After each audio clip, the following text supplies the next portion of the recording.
हा ना व्हिडिओमध्ये नीट ऐकून जा. गोड सफरचंदाची कडू कहाणी आहे का. 30 सेकंदाचा वेळ असला तर नक्की बघा. आणि आता तुम्ही व्हिडिओला स्क्रोल पण करू शकता. हो का, ही तुम्हाला समजा दिसतं ते ना आपलं सफरचंदाचं झाड आहे ते. तिकडं पण तुम्ही बघत असणार. आणि आपण काय म्हणतो की गावाड हे लय महाग आहे ती, 100 रुपये किलो 150 रुपये किलो. कमी करा काही करा भावांनो. सध्या तर मी सुलतानमधून निघालोय, इकडे निघालोय.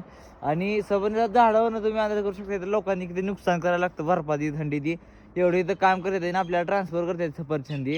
ही झाडं बघू शकता तुम्ही. फायनली समजा सफरचंदाची झाड आहे ती तुम्हाला हे होतंय. म्हणून म्हटलं गोड सफरचंदाची कडू कहाणी. लय मेहनत असते भावांनो.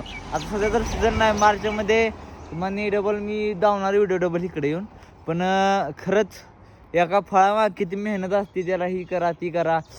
झाडं पडण्यासाठी त्याला सपोर्ट बघा साईडने किती दिला आहे ती. पूर्णपणे झाडं वाढायची भरपास सीझन पाय. पण त्याला नवीन सीझन येणार ही ती. खरंच एखादं जर फळ गोडी असणार तेव्हा मागची कडू कहाणी लय बेकार असते.